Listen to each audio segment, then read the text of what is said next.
Let's wrap this thing up, do some lessons learned, and get you out of here. Now, I don't get to pick and choose what it is that you take away from this session. But if I did, here's a couple of thoughts on some ideas on what I hope you're walking away with. It starts with this idea of if you want something different, you have to do something different. I mean, amateurs, they react. Professionals respond. It's all about using a system for selling, being able to recognize that moment in time when you can do something different and hopefully get a different result. So you and I, we can't control what other people do, what other people say. But what we can do is we can make sure that we're making the kind of moves at the right time and in the right way. We're doing and saying the things that give us the very best opportunity for success.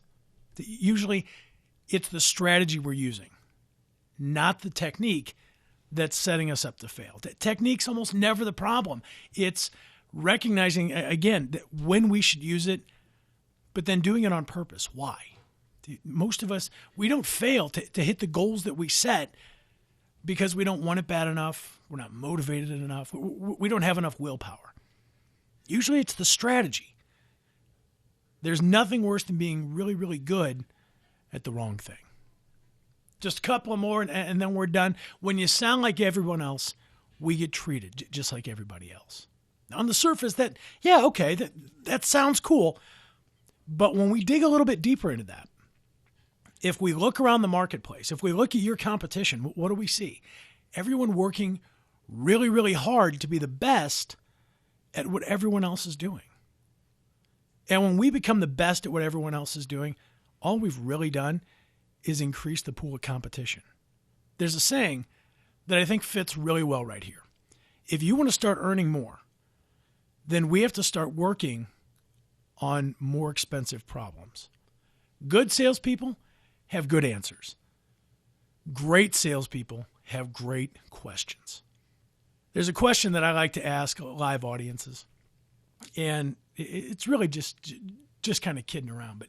But let me ask you, when was the last time somebody said to you, "That's a really great question"? Well, if you can't think of that, time, it might be that we're not asking very good questions.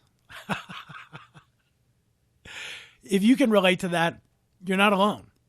Let's learn some strategies to start asking better questions, because here's what's going to happen. Great questions identify you as a professional. They do a heck of a lot better job of showing and proving how good you are than listing off a resume or your pedigree of where you went to school or even how great your company or product is. By asking really good questions, people start to feel like you understand the problems that they're having, and they begin to see you as a possible solution. Again, I hope you got just as much out of this as I put into it. If you like the course, leave a review.